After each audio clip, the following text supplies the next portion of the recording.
მოგესალმებით. მინდა შევაჯამო განვლილი 5 დღე, ჩავარდნილი ნაცმაედნის 5-დღიანი ციკლი. მე პირველ რიგში კიდევ ერთხელ მინდა მადლობა გადავხადო შინაგან საქმეთა სამინისტროს, მადლობა მინდა გადავხადო პირადად შინაგან საქმეთა მინისტრს, მადლობა მინდა გადავხადო თითოეულ პოლიციელს. შინაგან საქმეთა სამინისტრო ამ დღეების განმავლობაში მოქმედებდა ამერიკულზე და ევროპულზე მაღალი სტანდარტით. თქვენ მოგეხსენებათ, რომ პირველი 2 დღის განმავლობაში იყო სამწუხარო ინციდენტები, მას შემდეგ გასული 3 დღის განმავლობაში იყო ყოველგვარი ინციდენტების გარეშე ჩატარდა შესაბამისი მოქმედებები და კიდევ ერთხელ ამერიკულზე და ევროპულზე მაღალი სტანდარტით მოქმედებდა შინაგან საქმეთა სამინისტრო, მოქმედებდნენ პოლიციელები. კიდევ ერთხელ მადლობა მათ ამისათვის. ერთხარეს იყვნენ არაევროპულად მოქმედი ძალადობრივი დაჯგუფებები და მეორე მხარეს იყო ევროპულად და ევროპულზე მაღალი სტანდარტით მოქმედი პოლიცია, რაც არის რა თქმა უნდა ძალიან დასაფასებელი. ჩვენ წუხართ თითოეული დაშავებული პოლიციელის, მომიტინგის და ჟურნალისტის გამო პასუხისმგებლობას ამ დღეებში განვითარებულ მოვლენებზე, რა თქმა უნდა, ვერ გაექცევიან ის პოლიტიკოსები, რომლებიც ამ ძალადობას აორგანიზებდნენ, მაგრამ თავად ოფისებში იმალებოდნენ. ასევე შეგახსენებთ, რომ ამ დღეების განმავლობაში ოფისებში იმალებოდნენ დიდარი NGO-ების ლიდერებიც, რომლებიც მონაწილეობდნენ ამ ღონისძიებების, ძალადობრივი ღონისძიებების მათ შორის მხარდაჭერაში. ჩვენ გვაქვს ინფორმაცია მასთან დაკავშირებით, რომ სავარაუდოდ დაფინანსებული იყო მთელი რიგი აქტივობები, მათ შორის სპეციალური აღჭურვილობის შეძენა დიდარი NGO-ების მიერ. რა თქმა უნდა, ოფისებში შემალული დიდარი NGO-ების ლიდერებიც ვერ გაექცევიან კანონით დადგენილ პასუხისმგებლობას შესაბამისი მტკიცებულებების არსებობის შემთხვევაში. მაგრამ ამ ფაქტზე კიდევ ერთხელ მინდა გავამახვილო ყურადღება. ოპოზიციის ლიდერები და მათი NGO-ების ლიდერები იყვნენ ოფისებში შემალული ამ დღეების განმავლობაში, თუმცა პასუხისმგებლობა არის პასუხისმგებლობა და რა თქმა უნდა, ეს პასუხისმგებლობა აუცილებლად უნდა დადგეს კონსტიტუციისა და კანონის შესაბამისად. ამ ადამიანებმა, პოლიტიკოსებმა და NGO-ებმა გაწირეს ათეულობით ადამიანი ჯანმრთელობის დაზიანებისთვის და სისხლის სამართლის საშელისთვის. არიან ადამიანები, ძალადობრივი დაჯგუფებების წევრები, რომლებსაც ემუქრებათ მათ შორის რამდენიმე წლიანი სისხლის სამართლის საშელი. ესეც არის, რა თქმა უნდა, შესაბამისი პოლიტიკოსების და პოლიტიკანების პასუხისმგებლობა. ამ დღეების განმავლობაში ამ ადამიანებმა იკეთრეს აბსოლუტურად ყველაფერი უკადრებელი, მათ შორის გადაწყვეტილდნენ ბავშვებსაც კი. თქვენ ხედავდით რა ხდებოდა ამ დღეების განმავლობაში. ამ კამპანიაში პირდაპირ იყვნენ ჩართული როგორც რადიკალი პოლიტიკოსები, ასევე მათი მედია საშუალებები, სალომე ზურაბიშვილი, რადიკალური ოპოზიციის ერთ-ერთი წარმომადგენელი. ეს არის უბრალოდ ამორალური, რასაც ჩვენ ხედავდით ბავშვებთან მიმართებით მთელი ამ დღეების განმავლობაში. ამ დღეების მანძილზე უცხოურმა აგენტებმა და მათმა პატრონებმა გამოიყენეს ბოლო რესურსი, რაც კი ჰქონდათ დარჩენილი, მათ შორის მათ გამოიყენეს ბოლომდე საჯარო სამსახურში არსებული რესურსი. ამ რესურსის გამოყენება მათ შეეძლოთ მაგალითად ამ გაზაფხულზეც ან წინა გაზაფხულზე ან 2022 წლის ივნისშიც, თუმცა ხედავდით, რომ გარკვეულ რესურსებს იტოვებდნენ და ბოლო რესურსი, რაც ჰქონდათ დარჩენილი, მათ შორის საჯარო სამსახურში, მათ გამოიყენეს სწორედ ამ დღეებში, თუმცა ხედავთ, რომ არც ეს რესურსი გამოადგა საბოლოო ჯამში ნაცმაედნის წარმატებისთვის. საინტერესოა, რომ ადამიანები, რომლებიც მოუწოდებდნენ წინა დღეების განმავლობაში საჯარო მოსამსახურეებს სამსახურიდან წამოსვლისკენ, ახლა პირიქით, მას შემდეგ რაც ჩავარდა ნაცმაედანი, მოუწოდებენ საჯარო მოსამსახურეებს, რომ არ დატოვონ საჯარო სამსახურები. ეს ქცევის ცვლილება თავისთავად მეტყველებს ბუნებრივია ყველაფერზე, თუმცა მე მინდა შეგახსენოთ, რომ თვითწმენდის პროცესი ძალიან საინტერესოდ წარიმართა. ჩვენ ვაკვირდებოდით, რა თქმა უნდა, ყველას მოქმედებას და ყველას მოქმედებაზე გვექნება რეაგირება. ეს რეაგირება იქნება კონსტიტუციისა და კანონმდებლობის შესაბამისად, მაგრამ რეაგირება იქნება. ამას ვამბობ მთელი პასუხისმგებლობით. ეს არის ძალიან მნიშვნელოვანი მოსასმენად მათ შორის იმ ადამიანებისთვის, რომლებიც წუხან ნაცმაედნის ცდილობის გამო და იმ ვითარების გამო, რომელიც შექმნეს რადიკალურმა პოლიტიკოსებმა ამ დღეების განმავლობაში ჩვენს დედაქალაქში. ამ ადამიანებმა ამ დღეების მანძილზე გამოიყენეს ყველა მეთოდი, რაც კი მათთვის იყო დამახასიათებელი ხელისუფლებაში ყოფნის პერიოდში 9 წლის მანძილზე. ეს იყო ადამიანის ღირსების ხელყოფა. თქვენ ხედავდით, როგორ მოქმედებდნენ ეს ადამიანები ამ დღეების განმავლობაში ადამიანების ღირსების წინააღმდეგ. ეს იყო ფიზიკური ძალადობა. როგორც იყენებდნენ ამ მეთოდს ხელისუფლებაში ყოფნის პერიოდში, ასევე მიმართავდნენ ამ მეთოდს ამ დღეების განმავლობაში უკვე ოპოზიციის რიგებიდან. ეს არის საჯარო სამსახურის პოლიტიზების მცდელობა. თქვენ გახსოვთ, თავიდან ბოლომდე პოლიტიზებული იყო საჯარო სამსახური მათი ხელისუფლებაში ყოფნის პერიოდში, ახლა ისინი ცდილობენ უკვე ოპოზიციის რიგებიდან საჯარო სამსახურის პოლიტიზებას. ეს არის განათლების სისტემის პოლიტიზების მცდელობა. თავიდან ბოლომდე პოლიტიზებული იყო როგორც სასკოლო ნაწილში, ასევე უმაღლესი განათლების სფეროში სისტემა. დღეს ისინი ცდილობდნენ ოპოზიციის რიგებიდან განათლების სისტემის პოლიტიზებას. ეს იყო ტელევიზიაში შეჭრა. თქვენ გახსოვთ, ეს იყო ერთ-ერთი მათი ხელწერა ხელისუფლებაში ყოფნის პირობებში, რამდენ ტელევიზიაში შეიჭრნენ, რამდენ ტელევიზიას დაეპატრონენ ისინი უკანონოდ ხელისუფლებაში ყოფნის პერიოდში, ახლა ისინი უკვე ტელევიზიაში შეჭრას ცდილობდნენ ოპოზიციის რიგებიდან. ეს იყო ბიზნესის ზეწოლა, გაუგონარი ლიბერალურ ფაშისტური ზეწოლა ხორციელდებოდა ბიზნესმენებზე ამ დღეების განმავლობაში და ბოლოს ეს იყო ომის იმიტაცია. თქვენ ხედავდით მაგალითად როგორი კადრები ვრცელდებოდა და ძალიან დიდი აჟიოტაჟით ავრცელებდა ნაცმოძრაობასთან დაკავშირებული მედია ამ კადრებს, ხო, როდესაც კონკრეტული მომიტინგეები ტყვიამფრქვევით ისროდნენ პიროტექნიკას პოლიციელების წინააღმდეგ და ომის იმიტაციით აჟიტირებული იყო სრულიად ნაცმოძრაობა და სრულიად ნაცმედია. ეს აჩვენებს რა თქმა უნდა მათ სახეს. ისინი რომ დაბრუნებული იყვნენ ხელისუფლებაში ამ 26 ოქტომბრის არჩევნების საფუძველზე, ეს ყველაფერი მოხდებოდა უკვე სრულიად სხვა მასშტაბებით, ხო, რაც ჩამოთვალე ადამიანის ღირსების ხელყოფა, ძალადობა, წამება, მკვლელობა, ეს ხო მათი ხელწერა, საჯარო სამსახური გახდებოდა სრულიად პოლიტიზებული განათლების სისტემა, ტელევიზიების მიტაცება, ახალი ტალღა გვექნებოდა ჩვენს ქვეყანაში, ბიზნესის რეკეტი და ომის იმიტაციის მაგივრად ჩვენ გვექნებოდა ომი ჩვენს ქვეყანაში, თუმცა მადლობა ღმერთს გამოვიდა არჩევნებზე 1,200,000 ადამიანი, რომელმაც მხარი დაუჭირა არა ამ ყველაფერს, არამედ მხარი დაუჭირა ჩვენი ქვეყნის მშვიდობიან და სტაბილურ განვითარებას. რა თქმა უნდა, ქართული საზოგადოებისთვის, ხალხისთვის იყო ძალიან უსიამოვნო 4 წლის განმავლობაში რევოლუციის 4 მცდელობის ყურება.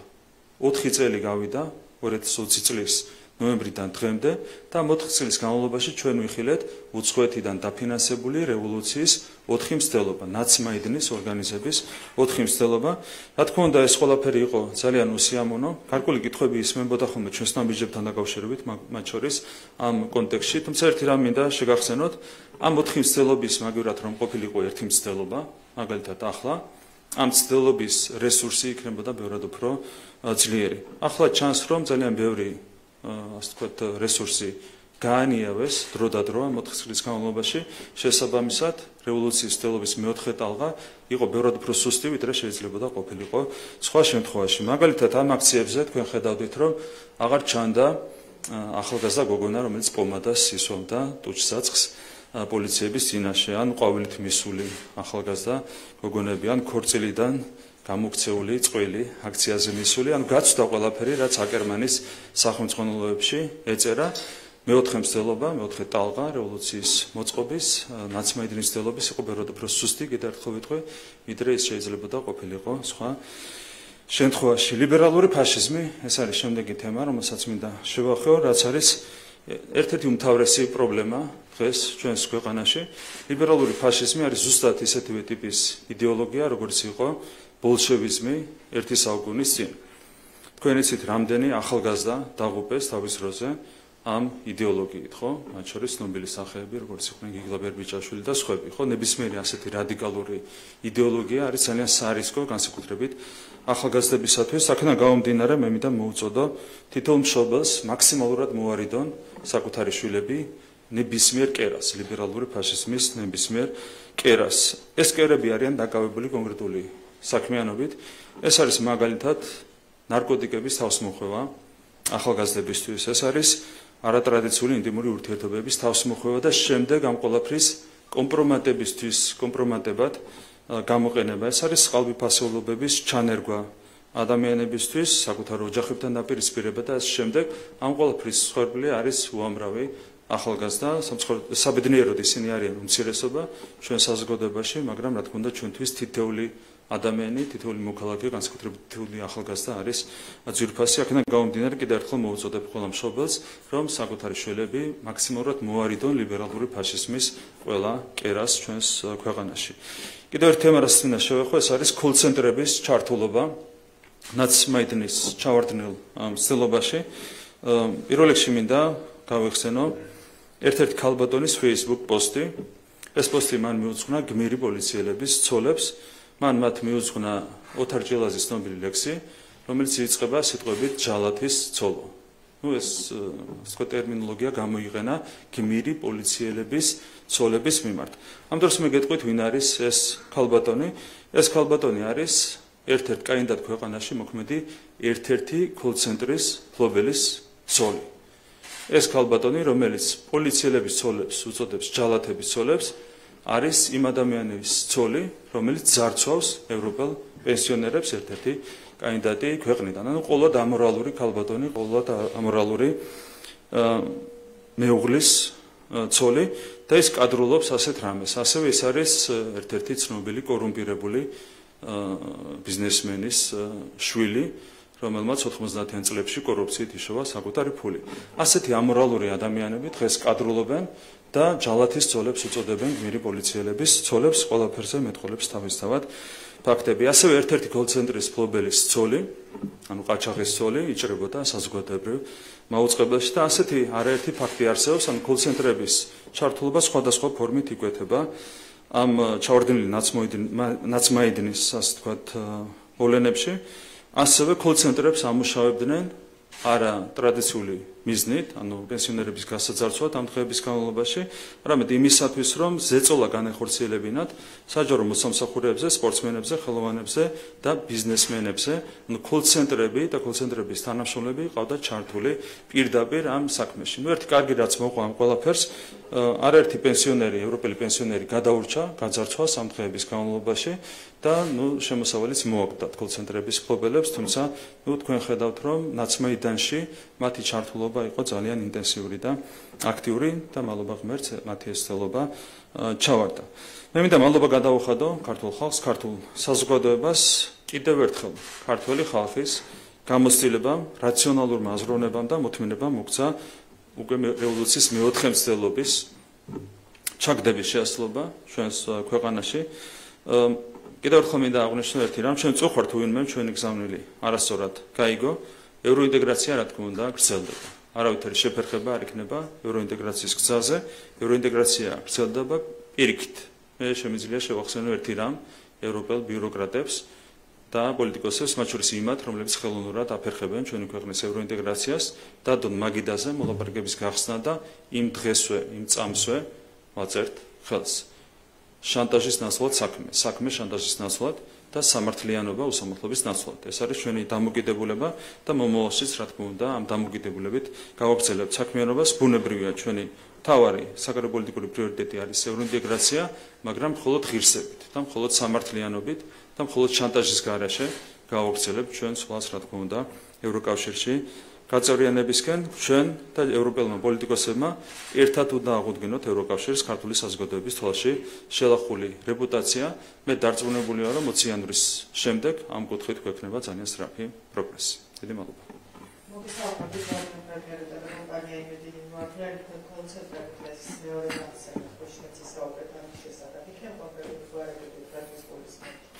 მე მაინც მოვერიდები კონკრეტული გვარების დასახმარებას. დღეს საუბრობ როგორც ქვეყნის პრემიერ-მინისტრი. დარჩენი არის გამოძიების საქმე. ერთი რაც უნდა ითქვას, ჩვენს იურისდიქციას ნაკლებად ექვემდებარება ამ საქმეების გამოძიება, გამომდინარე იქიდან, რომ მე ვსაუბრობდი არა საქართველოში შექმნილ კოლ-ცენტრზე, არამედ ერთ-ერთ კანდიდატ ქვეყანაში, ეს არ არის ევროკავშირის წევრი ქვეყანა, ერთ-ერთ კანდიდატ ქვეყანაში შექმნილ კოლ-ცენტრზე. თუ რაიმე კუთხით ქართული გამოძიებისთვისაც შეიძლება იყოს ეს ყველაფერი საინტერესო, ალბათ შესაძლებელია ჩართვა, მაგრამ ალბათ გამგები გაიგებს. ყოველ შემთხვევაში ის ადამიანი, რომელიც პოლიციელების ცოლებს უწოდებდა ჯალათის ცოლებს, ძალიან კარგად გაიგებს, რომ საუბარია მის მეუღლეზე, რომელიც ყაჩაღობს და რომელიც ძარცვავს ევროპელ პენსიონერებს. მე ვეკითხოთ მოსწავლეებთან და ახალგაზრდებთან დაკავშირებით თქვენს განცხადებაში ბევრჯერ ახსენეთ ისინი და მშობლებსაც მივაკეთეთ. დღეს ვნახეთ ჩვენ კონკრეტული ადამიანების სკოლებში ხმის გამაძლიერებლებით და მოწოდებები ბავშვებისკენ, რომ ისინი დადგნენ ქუჩაში და ვნახეთ, რომ ამ მოწოდებებს ისმენდნენ პირველი, მეორე, მესამე, მეოთხე კლასელი ბავშვებიც. რასთან გვაქვს ამ კონკრეტულ შემთხვევაში საქმე და რა შეგიძლიათ ვთქვათ, ეს არ იყო ალბათ პირველი და არც უკანასკნელი არც იქნება, ხედავთ, რომ გრძელდება ასეთი მოწოდებები და შეუძლია პრემიერ. ერთი სიტყვით რომ შევაფასო, ერთი სიტყვით ეს არის ფაშიზმი. მეტი არაფერი, ხო, სხვა არაფერი არ შეიძლება დაერქვას ამას. თან ყურადღება უნდა გავამახვილოთ იმაზე, რომ ეს არ არის ცალკეული ექსცესები, ცალკეული ადამიანების ინიციატივა. სალომე ზურაბიშვილი ჩართეს ამ ფაშისტურ, ასე ვთქვათ, ინიციატივაში და მთელი ნაცმოძრაობა თავის ტელევიზიებით იყო ჩართული შესაბამის პროპაგანდაში. ასევე თქვენ იცით, რომ ბავშვები ყავდათ მიყვანილი ძალადობრივ აქციაზე და ბავშვებს ასრულინებდნენ, მათ შორის საგნებს პოლიციელების მისამართით. ერთ ბავშვს რო რამე დამართოდა, ვინ იღებდა ამასთან დაკავშირებით პასუხისმგებლობას? ჩვეულებრივი ფაშიზმია, რა თქმა უნდა, ეს ყველაფერი სხვა შეფასება ამას, რა თქმა უნდა, არ შეიძლება მიეცეს. ასევე მინდა გითხრათ, უშინდელ შეთავაზებაზე საჯარო დისკუსიასთან დაკავშირებით არ ვიცი ნახეთ თუ არა გამოგმაურება გიჩი მიხეილ ჯანელიძე ინახი გეშელი აპირებთ თუ არა მათთან დისკუსიას და თქვენი განცხადების ადრესატები. ბრიფინგის დასრულებიდან ძალიან მალევე ჩვენ გამოვაქვეყნებთ ოფიციალურ განცხადებას, კონკრეტულ განცხადებას, სადაც შეგვიძლია მათ შევთავაზოთ კონკრეტული დრო და ფორმატი. შეიძლება ეს ადამიანებიც მოხვდნენ ამ. კი, მათ შორის ეს ადამიანებიც. და ვინმე არის ვინც არ ვიცით ამ სიაში არ არის და იყო უკვე პირადი. ჩვენ შეგვიძლია, ჩემი მიდგომა წინასწარ ვიტყვი არის ასეთი, არის ხო სამი სუბიექტი, რაც თქვენ ახსენეთ, ანუ ჯანელიძე, ხიდაშელი და გირჩი, არის ეს სამი სუბიექტი, მე მათ ვეტყოდი, რომ მთლიანობაში მოვიდნენ 11-12 კაცი, ჩვენგან შევთავაზებთ კონკრეტულ ადგილს, ფორმატს და გავმართოთ საჯარო დისკუსია ყველა თემასთან დაკავშირებით, რაც უკავშირდება მათ შორის ძალიან 4 წლის განმავლობაში მიმდინარე მოვლენებს. დანარჩენს დავკონკრეტებთ განცხადებაში. ასევე მინდა გითხრათ ეუთოოდირის ხელმძღვანელის წერილთან დაკავშირებით, რომელიც მზად არის საარჩევნო პარლამენტარულ თანამშრომლს აცლის თუ არა ეს ოპოზიციას დაალდებებს არანაირ რა თქმა უნდა, რეალურად ყველა მეცის რომ ეუთოოდირი არის მთავარი მისია, რომელიც აკვირდება არჩევნებს და რომელიც აფასებს არჩევნებს. ეუთოოდირმა შეაფასა ეს არჩევნები როგორც კონკურენტული, დაიდო შესაბამისი დასკვნა, წინასწარი დასკვნა არის და როგორც მოგეხსენებათ, საბოლოო დასკვნა არ განსხვავდება ხოლმე წინასწარი დასკვნისგან და სწორედ ეს არის მთავარი მიზეზი, რატომაც ეუთოოდირს ასეთი გამალებით ესხმიან თავს როგორც რადიკალური ოპოზიციის წარმომადგენლები, ასევე მათი უცხოელი მფარველები. მე შეგახსენებთ, რომ ეს თავდასხმა დაიწყო ჯერ კიდევ არჩევნების დღემდე. გამოიყვანეს ჯერ გახარია, შემდეგ გვარამია, დაიწყო, ასე ვთქვათ, თავდასხმა, ფონი მოუმზადეს არჩევნების შემდგომ თავდასხმას და შემდეგ უკვე ეს თავდასხმა გაგრძელდა არჩევნების შემდეგ. მე მახსოვს ნაცმოძრაობასთან დაკავშირებულმა ტელევიზიებმა ეთერიც კი გათიშეს, როცა პირდაპირ ეთერში გადაიცემოდა ეუთოოდირის ბრიფინგი სხვა მისიებთან ერთად. იმდენად არ ესიამოვნათ და არ მოეწონათ ეუთოოდირის შეფასება, რომ ეთერიც კი გათიშეს. გასაგებია, რასთანაც გვაქვს საქმე, ეუთოოდირმა ობიექტურად შეაფასა არჩევნები და აღიარა არჩევნების ლეგიტიმაცია, ამის კიდევ ერთი დადასტურება იყო, რა თქმა უნდა, წერილი, რომელიც მიიღო საგარეო საქმეთა მინისტრმა და სწორედ ამიტომ ესხმიან თავს ეუთოოდირის ძალიან დროის განმავლობაში. ასევე მინდა გითხრათ სალომე ზურაბიშვილის განცხადებაზე, ფრანგულ მედიასთან ის ამბობს, რომ სამართალდამცველები ნარკოტიკული ნივთიერებების პრობის ქვეშ არიან, ურიგებენ ამფეტამინს და სხვა ნივთიერებებს, რაც ნიშნავს, როდესაც საქართველოს პრეზიდენტი ქვეყნის გარეთ ქვეყნის სამართალდამცველებზე ასეთ ინფორმაციას აშხარებს ყოველგვარი მტკიცებულებების გარშემო. კიდევ ერთხელ მინდა აღნიშნო, რომ სალომე ზურაბიშვილის ემოციური მდგომარეობა არის არამდგრადი და შეგვიძლია უთანაგრძოთ მას. მას აქვს დარჩენილი 4 პარასკევი და ამ ფონზე, რა თქმა უნდა, მისი ემოციური განცხადებები არავისთვის არის გასაკვირი. კი, პოლიციელები მისი განცხადებით იყვნენ ნარკოტიკული ნივთიერების ქვეშ და მოძალადე მომიტინგეები იყვნენ სრულიად ფხიზლები. ყველამ დაინახა, ვინ იყო ფხიზელი და ვინ არ იყო ფხიზელი ამ დღეების განმავლობაში ამ მიტინგებზე.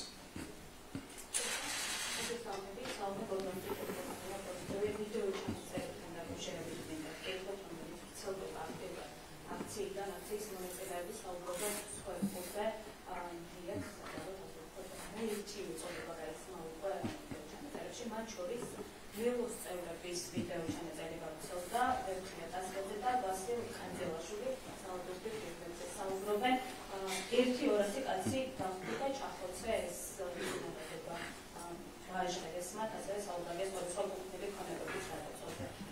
ამას როგორ ну ერთი რომ ნაცმაიდანი ჩავარდა და ეს არის სასოწარკვეთილების გამოხატულება პირველი რაც შემიძლია თქვა და მეორე ეს ყველაფერი მეტყველებს რა თქმა უნდა მათ ბუნებაზე რასაც აკეთებდნენ ისინი ხელისუფლებაში ყოფნის პერიოდში ლელოც არის ნაცმოძრაობის ერთ-ერთი განშტოება ხო რასაც აკეთებდნენ რა ხელწერაც ჰქონდათ ხელისუფლებაში ყოფნის პერიოდში იგივე ხელწერა აქვთ დღესაც იგივე ბუნება აქვთ იგივე სულისკვეთება აქვთ და რა თქმა უნდა არავის უკვირს ასეთი ჩანაწერები თუმცა რა თქმა უნდა კიდევ ერთხელ ყველა შეგვიძლია დავპირდეთ რომ ასეთი გეგმები ვერ აღსრულდება არ უწერია არც ერთ ასეთ გეგმას აღსრულება ერთიც მინდა გითხოთ ტრამპის ადმინისტრაციის ერთ-ერთი თანამდებობის სფეროს განცხადება რომელიც იუონ მასკთან ერთად დეპარტამენტს უხელმძღვანელებს სოციალურ ქსელში დაწერა ასეთი რომ ციტირებ ძნელი არ დაინტერესდა რაც უდიდი შეიტანებიდმა ბოლო დროს არასამთავრობო ორგანიზაციების საქმიანობაში საქართველოში უკრაინასა და სირიაში რას უკავშირებთ და როგორ ახსენებთ ტრამპის ადმინისტრაციის მაღალი თანამდებობის სფეროს ასეთ განცხადებებს თქვენ იცით რომ წინა ადმინისტრაცია просто ჯერ კიდევ მოქმედი ადმინისტრაცია ყველაზე მეტად უპირისპირდებოდა ჩვენთან ორგანოს ეს იყო გამჭრელობის შესახებ კანონი და ეს იყო LGBT პროპაგანდის წინააღმდეგ კანონი. დღეს უკვე დაანონსა ახალმა ადმინისტრაციამ, რომ თავად მიიღებენ კანონს, ანალოგიურ კანონს LGBT პროპაგანდის წინააღმდეგ, ძალიან მსგავს შინაარსი აქვს ამ კანონს და მეორე, პრაქტიკულად რაც შეეხება გამჭრელობის კანონს, ახალი ადმინისტრაცია თავად საუბრობს იმ პრობლემებზე, რომლებიც არის დაკავშირებული უცხოური დაფინანსების გაუმჭრელობასთან მათ შორის. თავიდან ბოლომდე ახალი ადმინისტრაციის გზავნილები არის სრულ თანხმედრაში ჩვენს გზავნილებთან, მათ შორის იმ ორ კანონთან, რომელიც ჩვენ მივიღეთ ამ პერიოდის განმავლობაში. რა თქმა უნდა, ეს ამყარებს ჩვენ რწმენას იმასთან დაკავშირებით, რომ 20 იანვრის შემდეგ დამოკიდებულება ამერიკული ადმინისტრაციის დამოკიდებულება საქართველოს მიმართ თვისებრივად შეიცვლება, ჩვენ გვაქვს ღირებულებითი თანხმედრა და იმედი მაქვს, რომ ეს ღირებულებითი თანხმედრა საბოლოო ჯამში უზრუნველყოფს ქართულ-ამერიკული ურთიერთობების სრულად გადატვირთვას ტრამპის პრეზიდენტობის პირობებში მე ვფიქრობ, რომ ამის ძალიან დიდი პერსპექტივა არსებობს. ჩვენ ვართ რა თქმა უნდა აბსოლუტურად მოწოდინებული, რომ გადაიტვირთოს ურთიერთობები, ეს იყო სამწუხაროდ შეუძლებელი წინა წლების განმავლობაში პირიქით ყველაფერი კეთდებოდა იმისათვის, რომ ურთიერთობები გაუარესებულიყო, ახლა ვფიქრობთ, რომ არსებობს პოტენციალი ურთიერთობების გადატვირთვისთვის. მოგესალმებით, ადვოკატზე. როდესაც საუბრობთ სისტემური წმენდასთან დაკავშირებით, ეს ერთგვარად აღიქმება თითქოს პოლიტიკურად არამხარდამჭერი მართული პარტიის კადრებისგან გაიწმინდოს საჯარო სექტორი. უფრო კონკრეტულად რომ გითხრათ, რას გულისხმობთ სისტემურ წმენდაში და კომპანიის ერთგვარი მუხარა საჯარო სექტორში დასაქმებით. მე სისტემური წმენდა არ მიხსენებია. არც სისტემური თვითწმენდა არ მიხსენებია, მე თქვი არა ერთი წამი დამაცადეთ გაიგებთ რასაც ვამბობ თქვენ თქვით სისტემური წმენდა ორივე სიტყვა იყო არასწორი იმიტომ რომ მე თქვი სისტემის თვითწმენდა ორივე სიტყვა არასწორად თქვით ეხლა რაც შეეხება განსხვავებას სისტემურ წმენდასა და სისტემის თვითწმენდას შორის სისტემური წმენდა არის ის რასაც აკეთებდა წინა ხელისუფლება და სისტემის თვითწმენდა არის სრულიად სხვა რამ არიან ადამიანები რომლებიც დაუპირისპირდნენ სახელმწიფო სისტემას და ეს არის სწორედ თვითწმენდა. არავითარი წმენდა აქ არ იქნება. საუბარი მაქვს სისტემის თვითწმენდაზე. სისტემური წმენდა არის ის, რასაც აკეთებდა წინა ხელისუფლება. ხო გასაგებია, სადაც არის სხვაობა. არა, საუბარია სახელმწიფო ინსტიტუტების თვითწმენდაზე. თითქოს რეგულაცია, რამდენიმე კითხვა მოხდება ბატონო ერაკლი, თქვენ თქვით ახლა რომ რეგულირებითი თანხმედრა გვაქვს და ეს უზრუნველყოფს ურთიერთობის გადატვირთვას ეგრეთი გამოთქვით შეერთებულ შტატებთან და ალბათ მომავალში ევროპაში წიგულისხმად, იმიტომ რომ შინახს ევროპაში ლიდერადაც მოიხსენიებთ ხოსგარად მახსოვს რა გამოდიეთ ტრამპი. ჩემი კითხვა არის თუ 20 იანვრიდან ყველაფერი იქნება სხვანაირად და ამის მოლოდინი გაქვთ. რატომ დაგჭირდათ 28 ნოემბერს ამ განცხადების გაკეთება?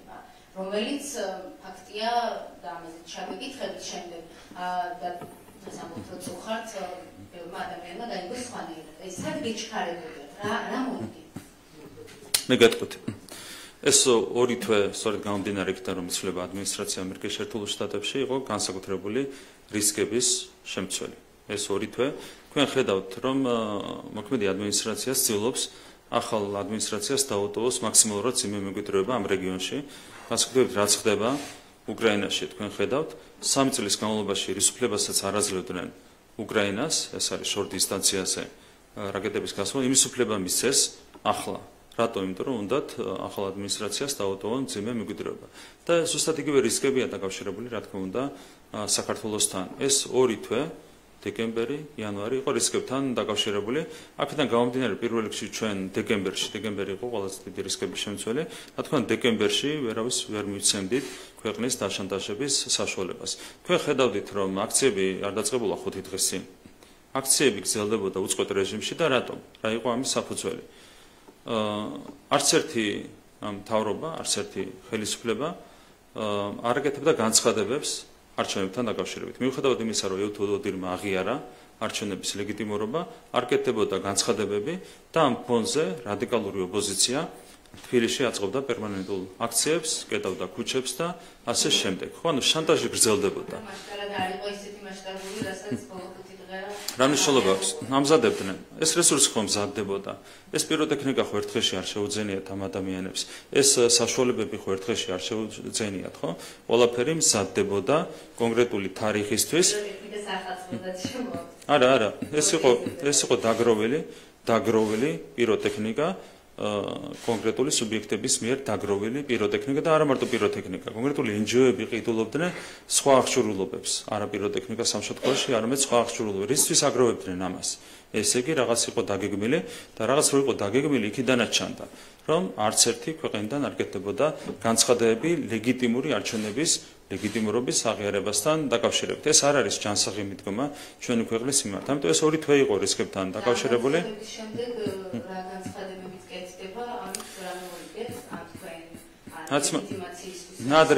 ნადრევად მოუწიათ ამ შემთხვევაშიც რესურსების განიავება და ყველამ დაინახა, რომ 20 იანვრამდე ვერავითარი ნაცმაიდანი ვერ შედგება და მე უკვე გადაიდურთება ურთიერთობები. არჩევნების მერე ცელოდა ქართული ოცნება ურთიერთობების გადადურთვას ბოლო ინტერვიუში პრეზიდენტ ივანიშვილმა იმედთან თქვა, რომ უკვე ხონდა კომუნიკაცია და არჩევნების შემდეგ შეხვდები ელქსანი განსა იყო თუ არა შეხვედრა. შეხვედრა არ შემდგარა. ეს არის საინტერესო დეტალი, რა თქმა უნდა, რასაც ვამბობთ, ზუსტად ამ სცენარში ხდება, მოქმედ ადმინისტრაციას აშკარად არ სურდა სიმშვიდე ჩვენს ქვეყანაში და რა თქმა უნდა ელჩი არის დამოკიდებული იმაზე, რასაც ეთქვის მისი ადმინისტრაცია, ხო, ამაზე ელჩი არ იღებს თავად გადაწყვეტილებას. ეს ყველაფერიც არის იმის მანიშნებელი, რომ ყველაფერი არ იყო ისე, როგორც უნდა ყოფილიყო. გრძელდებოდა შანტაჟი, არასწორი მიდგომით მოქმედება ჩვენი ქვეყნის მიმართ. ევროკავშირის ელჩი პირდაპირ გამოდიოდა და არჩევნების წინ პირდაპირ ხარდაჭერას უცხადებდა რადიკალურ ოპოზიციას და პირდაპირ ამბობდა იმას, რომ თუ ხელისუფლება არ შეიცვლებოდა და არ მოვიდოდნენ ეს ადამიანები, მკვლელები და მწარმოებლები ხელისუფლებაში, ამ შემთხვევაში მათთვის საქართველოს არ ქონდა ფასი. არა, დღეს უკვე, რა თქმა უნდა,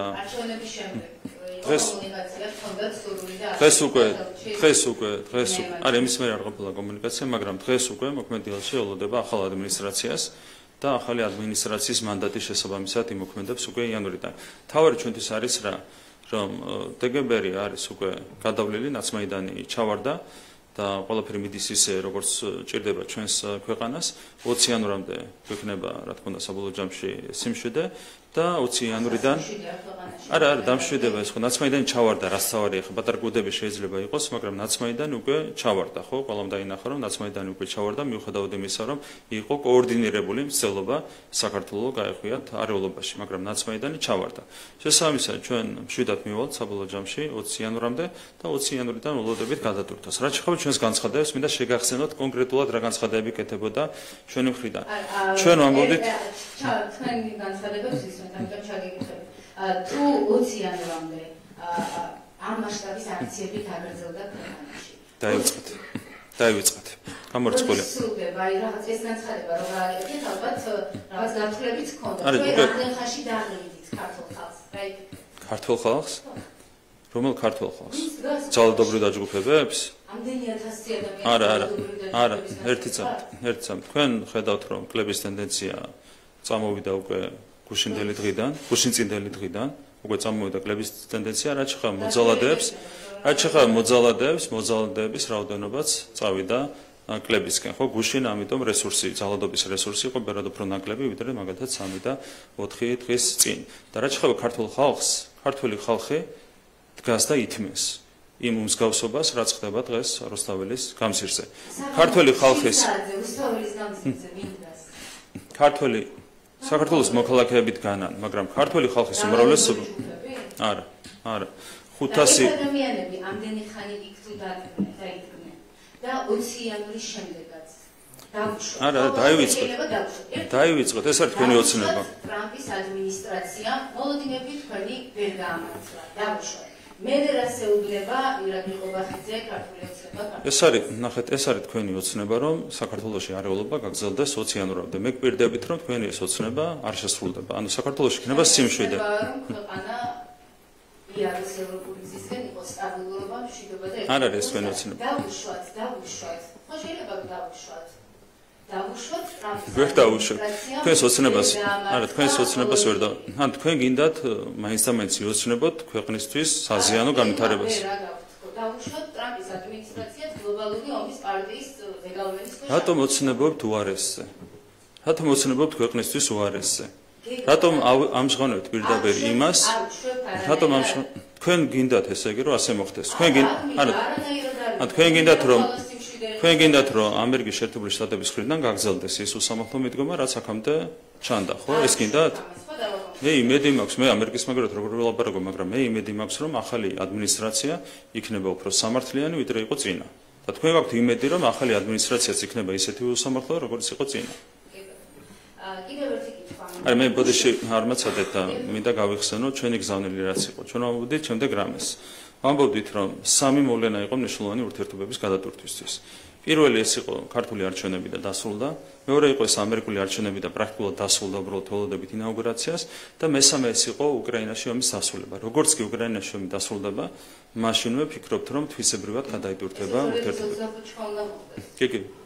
თუ ეს თქვენი მოლოდინები და გეგმები პროგნოზები არ დამარცხდა და ქართული ხალხი ისევ ქუჩაში დადგა გაგაზებული. მოდით ვიოცნებოთ უკეთესზე და არა უარესზე, როგორც თქვენ ოცნებობთ.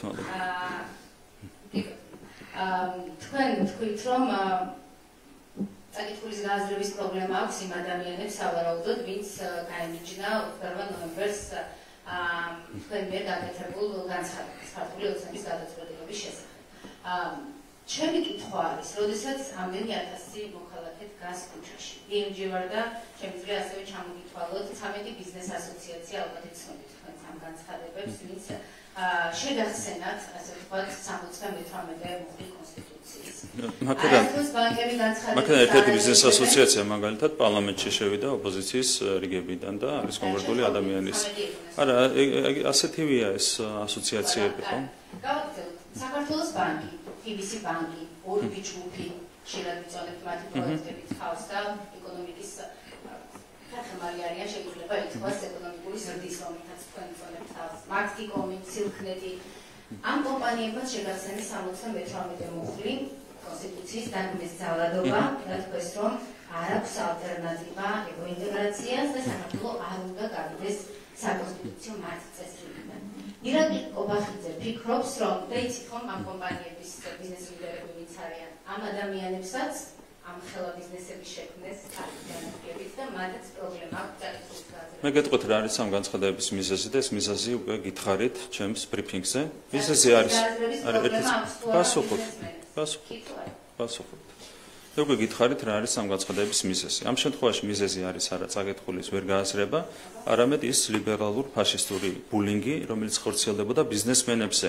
გადაახვიე ჩემი ბრიფინგი და სწორედ ამაზე მქონდა საუბარი. ლიბერალური ფაშიზმი თუ რამეს დაესხა თავს, პირველ რიგში ეს იყო ბიზნესი, ესენი იყვნენ სპორტსმენები, ესენი იყვნენ ხელოვანები და შემდეგ კოლ-ცენტრებს ამუშავებდნენ.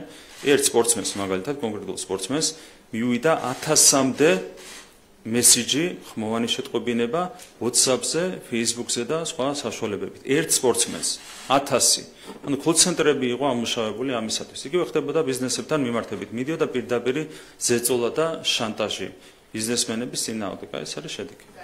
რას ეთქვით იმ ბიზნესმენებს და ესენიც ალბათ შეიძლება ამ დღების განმავლობაში შეხვდით კიდეც ის, მაგრამ კომუნიკაცია ჰქონდათ და ნამდვილად მოლოდინები არ აქვთ კარგი.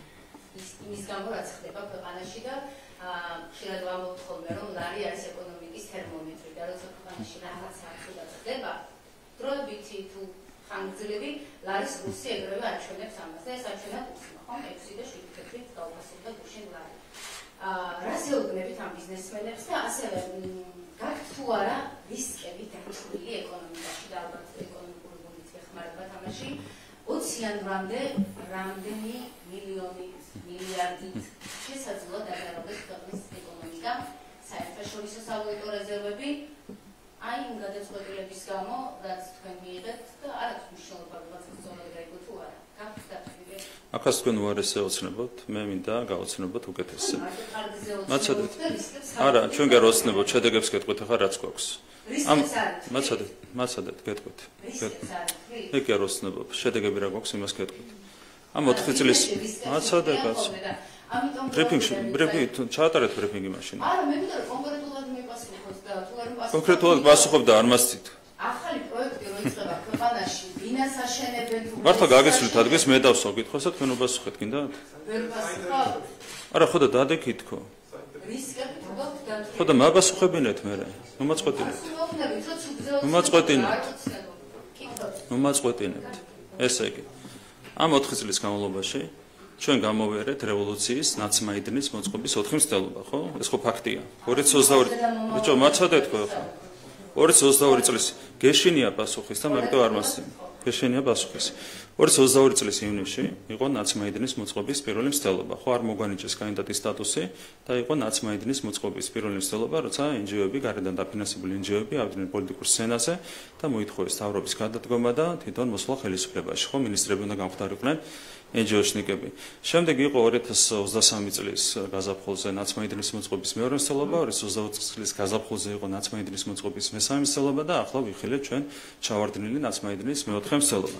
ამ ყველაფრის მიუხედავად ჩვენ ამ 4 წლის განმავლობაში გვქონდა ევროპაში ყველაზე მაღალი ეკონომიკური ზრდა.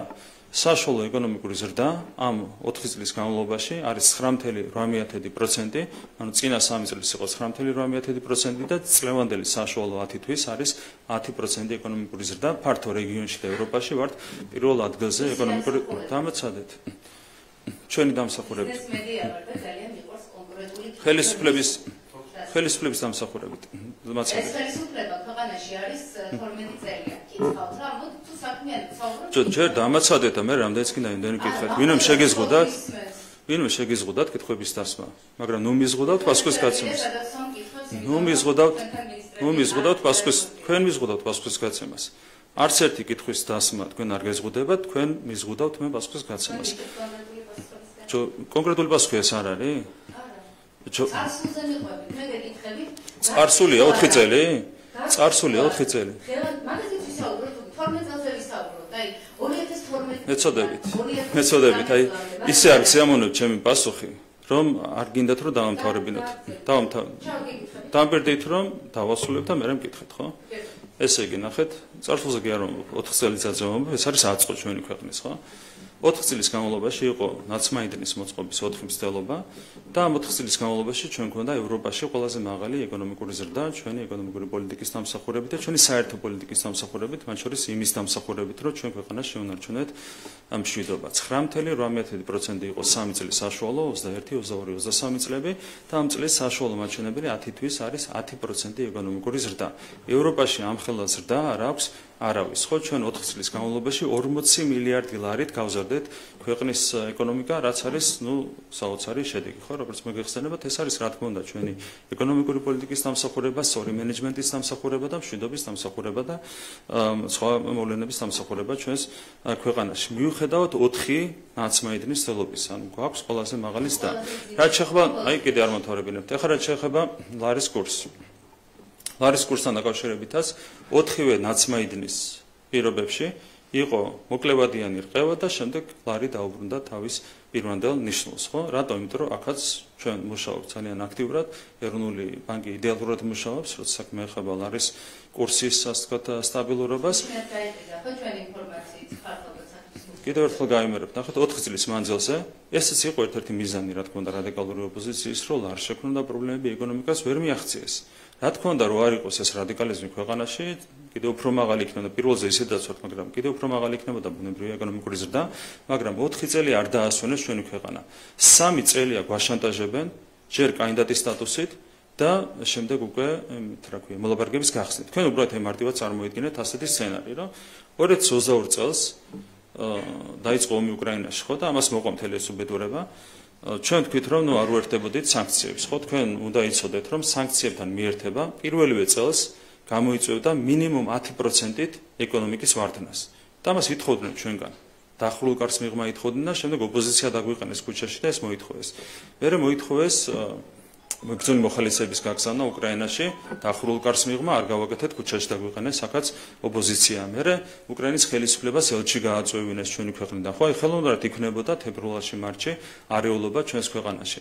მერე შეთავაზეს უკრაინას, როგორც მოგეხსენებათ, კანდიდატის სტატუსზე განაცხადი შეტანა, შევიტანეთ ჩვენს განაცხადი 4 დღეში აქედან. ხო, ანუ მარტის პირველ რიცხვებში შევიტანეთ განაცხადი.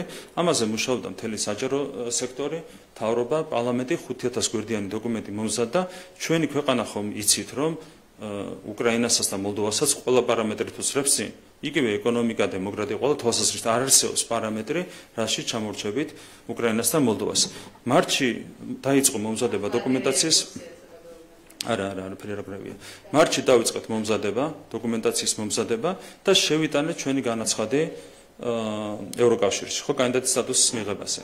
ივნისი დადგა, დაახლოებით 22 ივნისი იყო თვარსტები და 22 ივნისს არ მოგვანიჭეს კანდიდატის სტატუსი. არავით არ ახსნა დღემდე არ მოგვისმენია. ყველაზე რთული პერიოდი იყო ჩვენი ქვეყნისთვის. კი, რა თქმა უნდა. ყველაზე რთული პერიოდი იყო ჩვენი ქვეყნისთვის, როცა ყველაზე მეტად გჭირდებოდა სიმშვიდე, ხო, 2022 წლის ივნისი იყო, ომი იყო ახალი დაწყებული უკრაინაში და ვისაც უნდა და სიკეთე ჩვენი ქვეყნისთვის ხოლმე უნდა გავფრთხილებოდა, რა თქმა უნდა, ამ ქვეყანაში სიმშვიდეს და მშვიდობას, ხო? რატომ თქვენ იცით, რატომ არ მოგვანიჭეს ივნისში კანდიდატის სტატუსი? არავის არ აქვს ამაზე პასუხი. ესე იგი ვიღაცას უნდა რომ შანტაჟისთვის გამოიყენებინა ეს საკითხი. აქედან მოყოლებული წელიწადნახევარი ვიხვეწებოდით. მოენიჭებინათ კანდიდატის სტატუსი და მთელი პარადოქსი რა არის, იცით? ჩვენ ვიხვეწებოდით კანდიდატის სტატუსის მოცემას. არ გვაძლევდნენ და ჩვენზე ამბობდნენ პროევროპელები არ არიანო. ეხლა ამაზე მეტი პარადოქსი რა არსებობს. წელიწადნახევარი არ გვაძლევდნენ კანდიდატის სტატუსს და გვეუბნებოდნენ რომ თქვენ არ ხართ პროევროპელებიო. როცა ისინი არ გვაძლევდნენ კანდიდატის სტატუსს.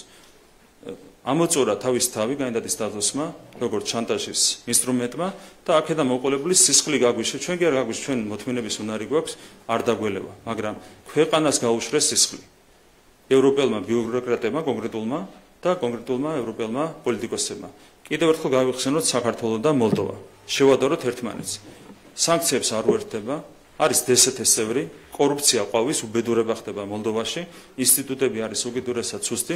მოლდოვის პრემიერი აგერ გვიცხადებს, რომ რუსეთთან ურთიერთობების განახლებაზე უნდა იფიქროს მოლდოვამ.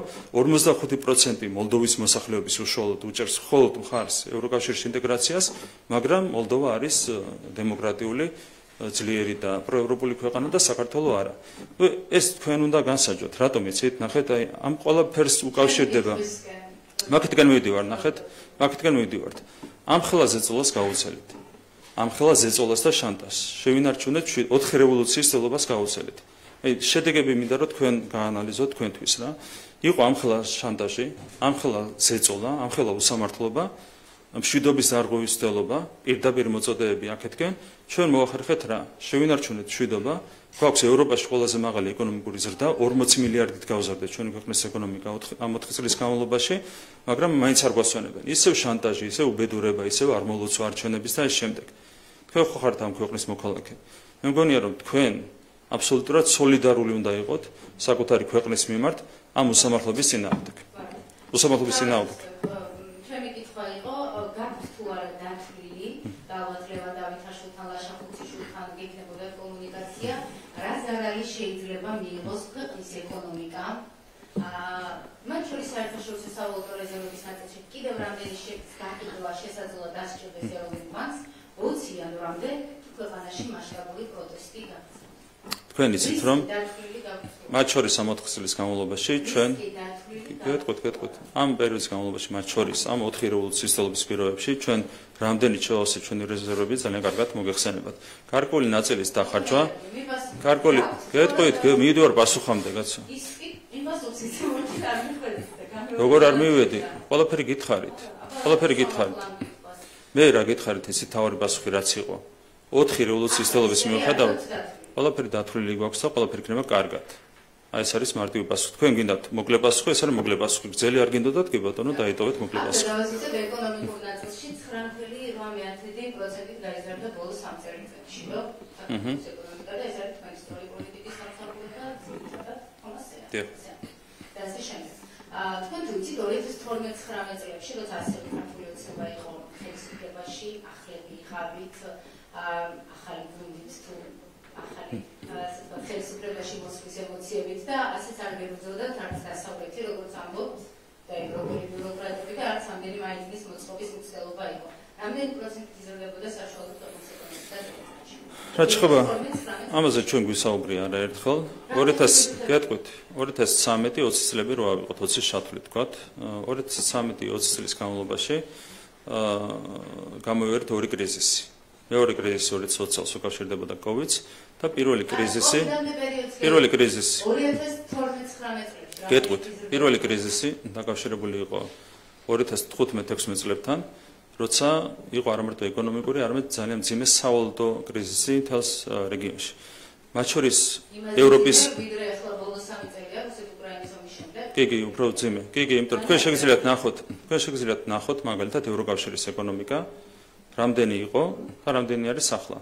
ევროკავშირის ეკონომიკა გეტყვით, მაცადეთ ნახეთ 2008 წელს 2008 წლიდან დაიწყო მძიმე პროცესები ზოგადად და გაგრძელდა არა ხო 8-ში დაიწყო და 2020 წლის ჩათვლით გაგრძელდა და ევროპაში კიდე ცალკე პრობლემებია, მაგრამ მთელ პერიოდზე 2008-დან დაიწყო ეკონომიკური პრობლემები და გაგრძელდა 2020-ის ჩათვლით. ჩვენი ეკონომიკური ზრდის ტემპი რო აიღოთ და რო დაადაროთ საშუალო მაჩვენებლას. ჩვენ უფრო მაღალია. რატომ? იმიტომ რომ ზოგადად ევროპაში იყო კრიზისული პერიოდი, მაგრამ იქაც კი ჩვენ ვასწრებდით საშუალო მაჩვენებლას. ნებისმიერ დროს ბიომიზზე თუ მოხვალთ მეზობლად ვართ და უფრო ცალ ვისაუბროთ აქ შეიძლება. დაკვრათ ვარ გენდათ პასუხს მიღება. ევროპის განვითარებული ქვეყნების ეკონომიკების ზრდის ტემპი შეადაროთ განვითარებადი ქვეყნების ზრდის ტემპს. არა, სხვა რამეს გეუბნებით.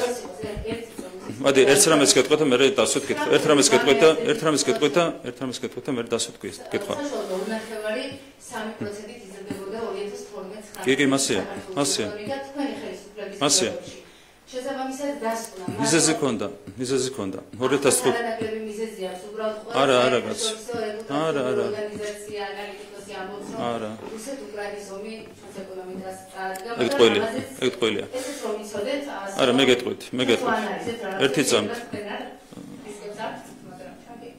მე მგონი ჩვენი ანალიზი უფრო სწორია, მაგრამ დავიტოვოთ ეს შემდგომისთვის. რა ეხება ევროკავშირს? ნახეთ, 2002 წლიდან 8 წლამდე, უბრალოდ ტენდენცია რო გაჩვენოთ. 2002 წლიდან 2008 წლამდე ევროკავშირის ეკონომიკა გაორმაგდა. გადავთ ანუ რამ ხელას დაზეა საუბარი 2002-დან 8 წლამდე. 2008 წლიდან რო ავიღოთ დღევანდელ წლამდე ევროკავშირის ეკონომიკა ანუ მაშინ გაიზარდა დაახლოებით 8 მილიარდიდან 16 მილიარდამდე დაახლოებით, ანუ ორმაგი ზრდა იყო ევროკავშირში. 8 მილიარდიდან გაიზარდა 16 მილიარდამდე, ტრილიონამდე ევროკავშირის ეკონომიკა. და ეხლა რომ ნახოთ ევროკავშირის ეკონომიკა არის დაახლოებით 17 ტრილიონი. 1 მილიარდით გაიზარდა დაახლოებით შეიძლება მილიარდ ნახევრით. რატომ? იმიტომ რომ ეს იყო საერთო ტენდენციები და ეს ტენდენციები რა თქმა უნდა აისახა ჩვენს ქვეყანასაც. ანუ მანამდე იყო 2008 წლის ჩათვლით იყო დადებითი 9 წლის ჩათვლით იყო 8 წლის ჩათვლით ბოდიში იყო დადებითი ტენდენციები, 2009 წლიდან 2020 წლის ჩათვლით იყო უარყოფითი ტენდენციები ყველგან და ეს რა თქმა უნდა ჩვენზეც აისახა. მაგრამ ჩვენ გვაქვს დღეს გამართული ეკონომიკური პოლიტიკა და ამის შედეგია ეს, რომ ჩვენი ეკონომიკა გაიზარდა 4 წელიწადში, იზრდება წლის ბოლოსთვის იქნება 40 მილიარდით მეტი, ვიდრე იყო 4 წლის წინ და რა თქმა უნდა ჩვენი პასუხისმგებლობა ქართული საზოგადოების წინაშე, რომ ეს ტემპები შევინარჩუნოთ და კიდევ უფრო მეტი გავაკეთოთ ეკონომიკური განვითარების. არა. პირველზე სანამ ხართ არავითარ შემთხვევაში არ მოვა. ცალკე არქივარც და ბესიკის ოთხში შეგვიძლია. პირველი დატოვეთ და გესტუმრებით. ჩვენ ეს ისე არ მუშაობთ თქვენი პირობებით. კარგი, დაბას უბრალოდ. არც მე მუშაობ თქვენი პირობებით, მადლობა. იმიტომ არ გქონდა კონკრეტული პასუხები და გასაგებია. ჩვენი კითხვა დასვით ყველაფერზე კი პასუხეთ და ენგასთან დაკავშირებით გითხავთ 300 მილიონ დოლარზე მეტი გვექნება სავარაუდოდ გადასახადები საუბრობთ ამაზე გუშინ რადგან არბიტრაჟში გადაჭარბეთ. თქვენ ასევე ვთქვით რომ კონტრაქტი იყო ძალიან გამართული, უბრალოდ საპროტესტო აქციები იყო და ამის გამო გაწყვიტა სახელმწიფომ. პირველ რიგში მაინტერესებს ასეთი მოწყვლადი უნდა იყოს სახელმწიფო რომ პროტესტის გამო არა და სწორედ ამიტომ მივიღეთ გამჭვირვალობის კანონი, რომელსაც თქვენ დაარქვით რუსული კანონი. ამ პროტესტში, რომელიც იყო, გეტყვით? მაგრამ იქამდე მიპასუხეთ. არ მოგწონთ ჩემი პასუხი და. მოდი მოსაწონი პასუხები როგორ გაგცეთ? ბატონო, მე ხო ეს უნდა მოვყვებოდე და ნიუსად დავწერო. კონტრაქტის გაწყვეტა ინკასთან. იყო თუ არა შეცდომა იმ შედეგის გათვალისწინებით, რაც გაწყვეტა კი არ იყო, გაწყვეტა კი არ იყო, ვეღარ გავაგრძელეთ კონტრაქტი, ეს სამხრივი გადაწყვეტილება კი არ იყო. იმ პირობებში. ხო, ანუ შეკავთ ამ მაყურებლის შეცდომაში. შეკავთ, მაგრამ ჩვენ არ გაგვიწყვეტია, ანუ ეს პრინციპულია, ხო? ამიტომ ნახეთ რაშია საქმე. ამიტომ მივიღეთ სწორედ გამჭვირვალობის შესახებ კანონი, რასაც თქვენ დაარქვით რუსული კანონი და თქვენმა ტელევიზიამ, ხო?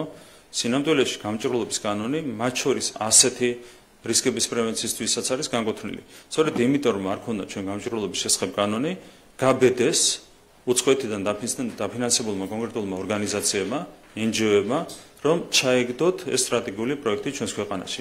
მაგის გარდა არის მაგალითად ერთ-ერთი ძალიან მნიშვნელოვანი სტრატეგიული პროექტი, როგორც არის კობი ქვეშეთის გვირაბი. იმხელა წინააღმდეგობა იყო, კინაღამ ჩააგდეს ეს პროექტი უცხოეთიდან დაფინანსებულმა NGO-ებმა. ამიტომ გჭირდებოდა ჩვენ გამჭვირვალობის კანონი, რასაც თქვენ დაარქვით რუსული კანონი.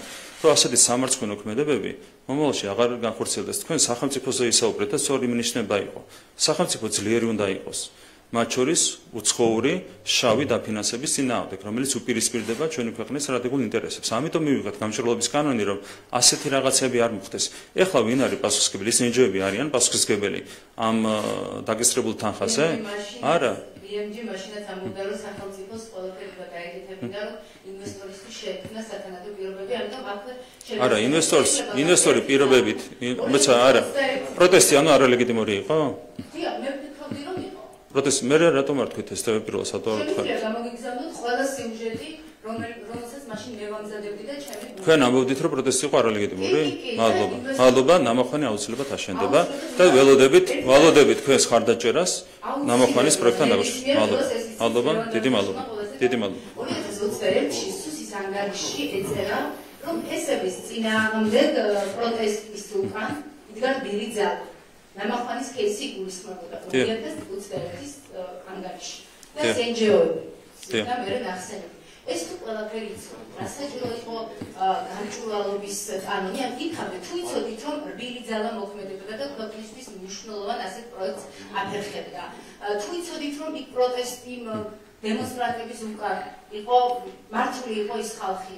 რა ვიცი, ახლა თუ ყოველ საღამოს საათში ერთხელ და გაზით წამლავთ ხალხს და იხჩობიან, მაშინ რა გიშლიდა? ეხლა ჩვენ რო დაგვეწყო, თქვენ წარმოადგენთ ჩვენ რომ მაშინ დაგვეწყო გამოძიება ამ NGO-ების წინააღმდეგ. ამას ხო დაერქმეოდა რუსული გამოძიება. არა, სხვა რამეს ვამბობ. ანუ კონკრეტული ქმედებები რო დაგვეწყო კონკრეტული NGO-ების წინააღმდეგ. ამას ხო დაერქმეოდა რუსული გამოძიება.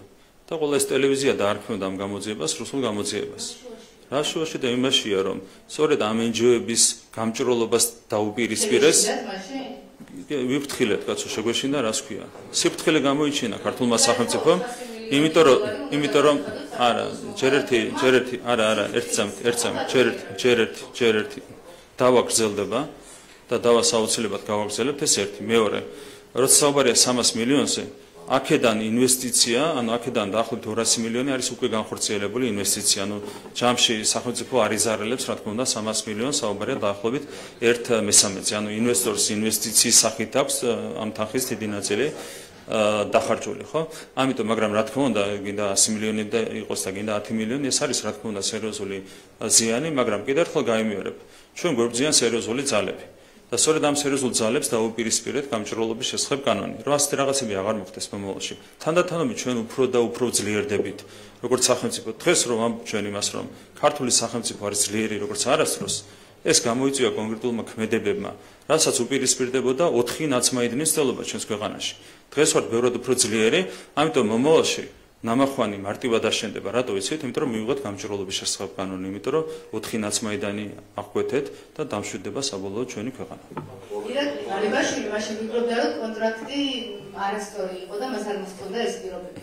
ასევე 2009 რეალურად პრობლემა იყო. არა, ერთსამით რაც შეეხება ნამახვანს. კი, რაც შეეხება ნამახვანს, პრობლემა იყო, მე დეტალებში არ მინდა შევიდე. მე კი არ უპირისპირ არა, ერთსამით. აქ დეტალებს აქვს მნიშვნელობა. აქ დეტალებს აქვს მნიშვნელობა. მე ირაკლი ღარიბაშვილის განცხადებას მე ირაკლი ღარიბაშვილის განცხადებას კი არ უპირისპირდები. კონტექსტია მთავარი პრობლემა იყო ის, რომ იყო პროტესტი, იყო რბილი ძალა, რაც დაგვიპირისპირდა და გამომდინარე იქიდან, რომ მაშინ არ იყო გამჭვირვალობის კანონი, მაშინ უფრო შედარებით სუსტი იყო სახელმწიფო ინსტიტუტები. კიდევ ერთხელ გამიმიერებ, თქვენ როგორ წარმოგიდგენიათ ამ NGO-ების წინააღმდეგ კონკრეტული ქმედებების განხორციელება. მაგალითად, NGO-ების წარმომადგენლები რომ დაგვეჭირა, პირობითად ვამბობ. ხო, რეაქცია როგორ იქნებოდა, ხოლო შეგიძლიათ წარმოიდგინოთ. ამიტომ სახელმწიფომ არა, რასლაბე ფაქტები ქონდა გამჭვირვალობის კანონს რო ვიღებდით, მაგრამ და არ ქვით რუსული კანონი. გამჭვირვალობის კანონი ხო ძალაშია. ვიღაცები თავისუფლებით დარეგისტრირდნენ და მაგრამ ის NGO-ები, რომლებიც ამ პრობლემას ქმნიან, თქვენი შეფასებით არა. რა ასეულებით? კანონი არ არის სრულად ამოქმედებული ამ ეტაპზე. გამომდინარე იქიდან, რომ რატო არ მოითხოვეთ სანიასგან, თიაისგან, რატო არ წინასაარჩევნო პერიოდი იყო რისკი სერიოზული იმის, რომ ვიღაცა შეიძლება არჩევნების წინააღმდეგ სპეკულაციებისთვის გამოიყენებინა სრულად ამ კანონის ამოქმედება, ამიტომ იუსტიციის სამინისტროს მიდგომა იყო რბილი, რასაც ჰქონდა თავისი ობიექტური საფუძველი. ანუ რეალურად ალბათ უნდა დაიწყოს მალევე ეს პროცესი, იმიტომ რომ ამ NGO-ების გამჭვირვალობა არის მნიშვნელოვანი ჩვენი ქვეყნისთვის და ჩვენი სახელმწიფო ინტერესებისთვის. ნახოთ. ახალი შესულია ახალი იუსტიციის მინისტრი. არა, ვერც ერთი პროექტი ვერ გაჩერდება. ნამახვანიც აშენდება, სხვა ჰესებიც აშენდება. ჩვენი მიზანი არის ძალიან მკაფიო, ხო, რაც შეეხება ენერგეტიკას. ჩვენი მიზანია, რომ 2030 წლისთვის გავხდეთ სრულად თვითგმარი ქვეყანა ელექტროენერგიის ნაწილში, ხო? ეს ნიშნავს იმას, რომ ჩვენ გენერაცია უნდა გავზარდოთ 8000 მეგავატზე ზემოთ, 2028 წლისთვისა 10000 მეგავატზე ზემოთ 2030 წლისთვის. არა, რანაირად კაცო, ჩვენ უკვე გენერაცია საქართველოში იყო 3600 მეგავატი და უკვე გახდა 3465 და უკვე გახდა 4600 მეგავატი, ხო? ანუ უკვე კარგი შედეგები გვაქვს. და პრაქტიკულად განვითარება არ იყო 2012 წლამდე ამ მიმართულებით და ჩვენ სერიოზულად უკვე გავზარდეთ გენერაცია, როგორც ხედავთ, ანუ 1000 მეგავატზე მეტით და ეხლა რაც არის უკვე დაკონტრაქტებული, გვაძლევს ყარა დამდაპირების გაცემის საშუალებას, რომ 8000 გადავაჭარბებთ თავისუფლად 2028 წელს. ამიტომ ყველაფერი კარგად მიდის. მიწინერვანიშვილი რას ფიქრობს თქვენი საპატიო თავმჯდომარე იმასთან დაკავშირებით, რაც ხდება ქუჩაში. თქვენ გითვლით, რომ ვიღაცამ დაგეთქვით ძირითადად ამ ხალხს დაგეთქვით აზრების პრობლემა აქვს, მაგრამ წამით თქვენც არ დაგიშვიათ, რომ შესაძლოა თქვენ გქონდეთ აზრის მკაფიო ჩამოყალიბების პრობლემა. ამის არავითარი საფუძველი არ არსებობს და როცა შედგა ჩვენი განცხადება, რატო არის ამდენი ხალხი? როცა შედგა ჩვენი განცხადება, მთელი პოლიციაბჭო მონაწილეობდა ამ განცხადების ტექსტის შედგენაში. მთელი პოლიციაბჭო. შეიძლებოდა მოყოლოდა? რა თქმა უნდა, ეს ყველაფერი, ეს არა მარტო ეს ხო ისედაც დაგეგმილი იყო. კიდევ ერთხელ გამიმიერებ. რატომ არ შეწყდა პროტესტი არჩევნების შემდეგ? ეს მოხდებოდა აუცილებლად. დღეს არ მოხდებოდა, 20 დეკემბერს მოხდებოდა. აუცილებლად მოხდებოდა. ეს აუცილებლად მოხდებოდა, იმიტომ რომ ეს იყო დაორგანიზებული წინასწარ დაგეგმილი, რაც ვიცოდით. და რეალურად წინასწარ მოუწიათ იმის გასროლა, რაც უნდა გაესროლათ 20 დღე გვიან.